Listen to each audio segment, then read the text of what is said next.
था। और मैं ये कहने वाला था, मसीह जैसा जो नहीं है, मुझे याद है एक जवान लड़का था हमारे कलीसिया में कई वर्षों पहले। वो अकेला मसीह था अपने परिवार में, इसलिए वो आता था, सभाओं में आता था, और सभा देर हो जाती तो हमारे ही घर में सोता था। और हमारे घर में उतना स्वतंत्र महसूस होता था, सुबह उठकर खुद कॉफ़ी बनाता था और फिर वहीं से वो कॉलेज जाता था। और हमने उसकी बहुत सहायता की, हम बहुत खुश थी। वो आत्मिक तौर पर भी बड़ा हमारे घर में, और कलीसिया हमारे घर में होती थी उस समय। पर फिर उसने अच्छा किया अपनी नौकरी में, उसको बड़ी नौकरी मिलकर वो दूसरी जगह चले गया, और उसने कोई खत नहीं लिखा हमें। हम सोच रहे थे कि ये कहाँ गया, और मैं सोच रहा था कि कितना कृतज्ञ व्यक्ति है, कभी बिल्कुल भी आभारी नहीं है ये व्यक्ति। वो अपना धन्यवाद का भी इजहार नहीं करता। और उस समय प्रभु ने मुझसे बात की। उसने कहा, क्या तुम्हें याद है वो वचन जहां प्रभु कहता है उन लोगों को, मैं बीमार था और तुम मुझसे मिलने आए, मैं भूखा था तुमने मुझे खिलाया, मैं प्यासा था तुमने मुझे पानी दिया। और वो कहते हैं, प्रभु ये न्याय के दिन होगा, प्रभु हमने कब तुझे इस अवस्था में देखा। और प्रभु उनसे उत्तर देगा, जितना तुमने मेरे छोटे से छोटे भाइयों के लिए किया है, तुमने ये मेरे लिए किया है, और यहां तुम्हारा प्रतिफल है। और उससे मैंने ये सीखा, जब मैं कुछ करता हूं किसी भाई के लिए, मुझे ये अपेक्षा नहीं रखनी कि वो मुझे थैंक यू कहे, धन्यवाद दे या प्रतिफल दे। प्रभु कहता है तूने मेरे लिए किया है, वो इनमें से छोटे भाइयों में से किसी एक के साथ किया, वो मेरे ही साथ किया है। मुझे उस वचन पर प्रकाश मिला, ज्योति मिली। मत्ती 25 अध्याय में है, जब मैं कुछ किसी विश्वासी के लिए करता हूं, मैं वो प्रभु के लिए कर रहा हूं। और अगर मैं प्रभु के लिए कर रहा हूं, तो फिर किससे मुझे प्रतिफल या थैंक यू की अपेक्षा करनी चाहिए? उस व्यक्ति से नहीं, उस भाई से नहीं, पर प्रभु से। वहां मैंने ज्योति पाई। मेरे अंदर जो मसीह जैसा नहीं था, वो मसीह जैसे नई कौन सी बात थी कि मैं आभार अपेक्षा कर रहा था एक मनुष्य से जो मैंने उसके लिए किया। अब अधिकतर लोग इसको, वो पाप नहीं है, ये पाप नहीं है कि हम धन्यवाद की अपेक्षा करें, पर मैंने देखा कि ये मसीह जैसा नहीं है ये मनोभाव। क्योंकि मुझे ऐसा करना है मानो मैंने प्रभु के लिए किया। वो मसीह का जवान भाई है और मैंने उसके लिए किया, तो प्रभु कहता है मैं तुझे थैंक यू कहूंगा, अगर तुम धन्यवाद की अपेक्षा करते हो मुझसे करो, उससे नहीं। मैं धन्यवादी था उस पाठ के लिए, क्योंकि उस दिन से आगे मैंने अपेक्षा करना रोक दिया किसी से भी। मेरे लिए आनंद की बात थी मैं लोगों की सेवा करूं, कोई मुझे तकलीफ नहीं होती थी, क्योंकि उन्होंने मेरे लिए धन्यवाद नहीं दिया था, क्योंकि मैंने यीशु मसीह के एक छोटे भाई के लिए किया है, यीशु मसीह की छोटी बहन के लिए किया है। पवित्र आत्मा ने मुझे दिखाया यीशु मसीह कैसा था। ये बहुत उत्साही एक सफर है, दिन प्रतिदिन जैसे आप बाइबल पढ़ते हो, मसीह जीवन, पवित्र आत्मा आपको ज्यादा ज्यादा मसीह के बारे में दिखाता है। मैं आपको एक और उदाहरण दिखाना चाहता हूं। ये उच्च मसीही जीवन क्या है, जहां आप लोगों से धन्यवाद की अपेक्षा नहीं करते, प्रभु से करते हो। और मैं आपको बताता हूं, आप बहुत खुश व्यक्ति रहोगे। जो लोग हमेशा अपेक्षा कर रहे हैं कि लोग उन्हें धन्यवाद दें, वे बहुत ही नाराज होते हैं, और यद्यपि बाहर से मुस्कुराहट दे तो वे खुश नहीं होते। आप बहुत आनंदी व्यक्ति होगे अगर आप अंतिम दिन पर प्रभु से धन्यवाद की अपेक्षा करते हो। मैं आपको बताना चाहता हूं, यीशु को 100 मील चलना पड़ता था गलील से यरूशलेम, जब वो यरूशलेम आता था, और यरूशलेम उसका घर नहीं था। समझ लो आपके घर से किसी और जगह आप जाते हो और आप वहां सेवकाई के लिए जा रहे हो, और यीशु मसीह यरूशलेम में गया और वो प्रचार कर रहा था। यूहन्ना 7 में आप पढ़ते हो, वो यरूशलेम में था, प्रचार कर रहा था। यूहन्ना 7 उसका 37 वचन, पर्व के अंतिम दिन पर वो खड़ा होकर उसने पुकार कर कहा, यदि कोई प्यासा हो तो मेरे पास आए और पिए। यूहन्ना 7 उसका 37 वचन। ये पर्व का दिन था उस मंदिर में, और यीशु का प्रचार खत्म हो चुका था दिन भर। और उस दिन के अंत में 53 वचन में लिखा है, सब कोई अपने अपने घर चले गए,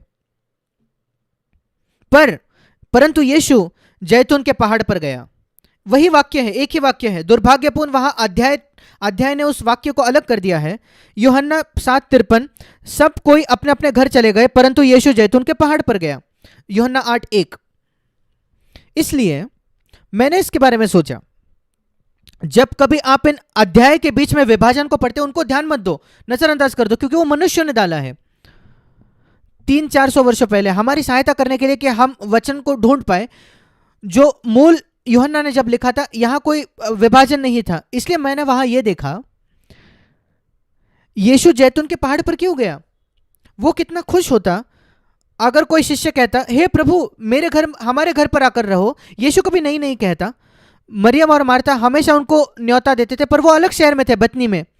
यरूशलेम में मुझे यह प्राप्त हुआ, किसी ने यीशु को घर आमंत्रित नहीं किया। सोच कर देखिए, कोई प्रचारक एक नई जगह प्रचार करने आता है और कोई उसे घर पर बुलाता नहीं। मेरे साथ कभी नहीं हुआ। मैंने कई देशों में सफर किया है, पर किसी ने मुझे ऐसे छोड़ नहीं दिया था। और यीशु ने क्या किया? उसे कोई शिकायत नहीं थी।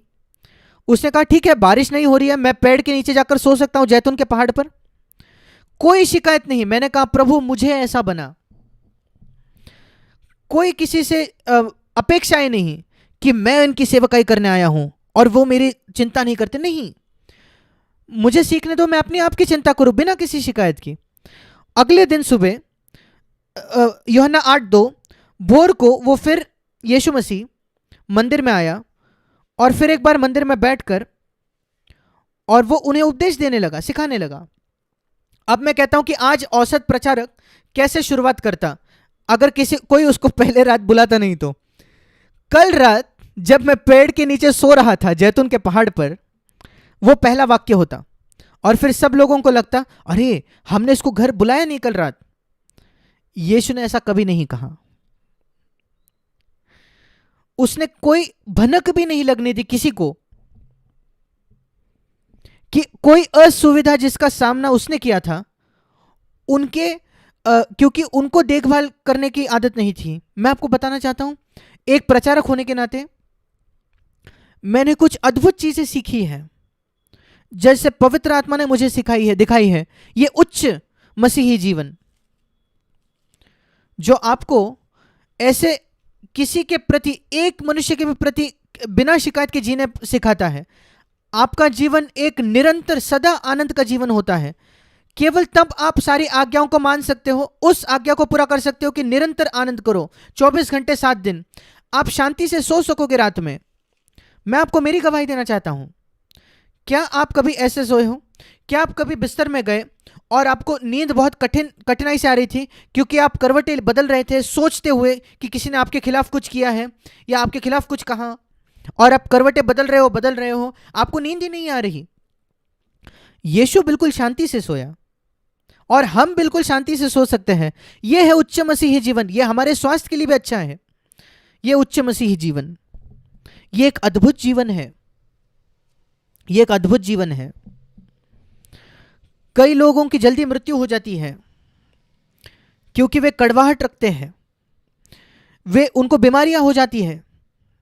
देखिए, परमेश्वर ने हमें इस प्रकार बनाया है कि आत्मा के जो नियम है वो शरीर पर भी प्रभाव डालते हैं।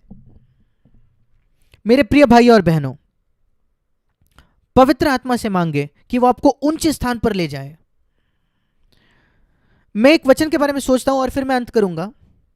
प्रकाशित वाक्य की पुस्तक में 4 अध्याय,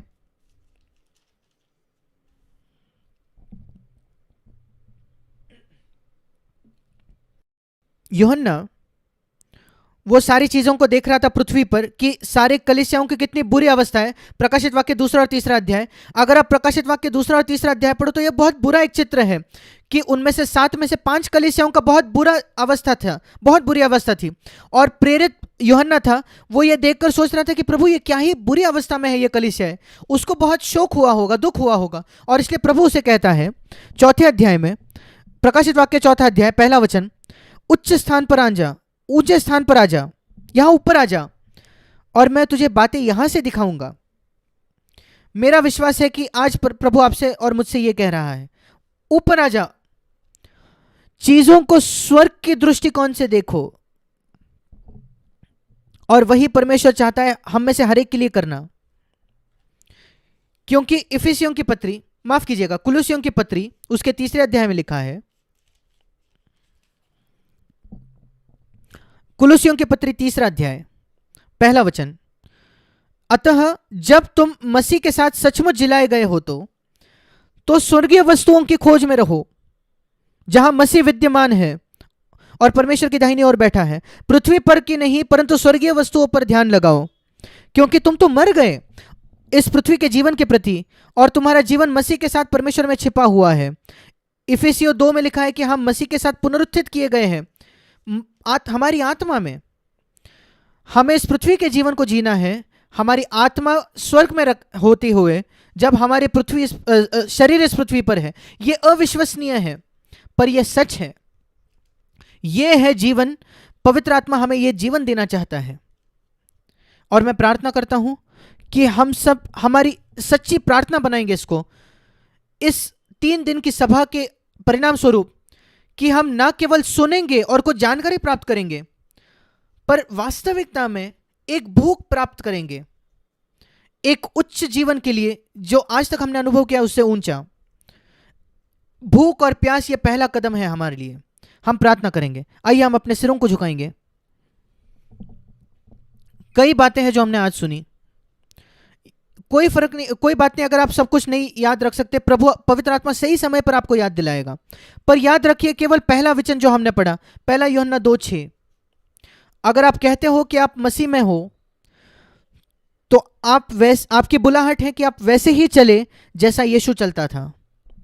और पवित्र आत्मा आया है आपकी सहायता करने के लिए और मेरी सहायता करने के लिए। आपके हृदय में एक पुकार हो कि प्रभु, यह जीवन है जो मैं जीना चाहता हूं, कृपया मेरी सहायता कीजिए इन 3 दिनों में कि मैं ये समझूं कि मैं ये जीवन कैसे जी सकता हूं। धन्यवाद स्वर्गीय पिता तेरे वचन के लिए, जो हमेशा हमें ऊंचे स्थान पर ऊंचा और ऊंचा ले जाना चाहता है। मैं आपको धन्यवाद देता हूं अपने पूरे हृदय से। मैं प्रार्थना करता हूं कि हर एक व्यक्ति यहाँ, जिन्होंने इतनी संघर्ष किए यहाँ आने के लिए, तकलीफ उठाई है, कि वे बहुत आशीष पाकर जाए, उनकी अपेक्षा से बहुत बहुत ज्यादा, तेरे पवित्र आत्मा की वजह से जो हमारे बीच में काम करेगा। धन्यवाद पिता, ऐसा ही होगा, यीशु के नाम में, आमीन।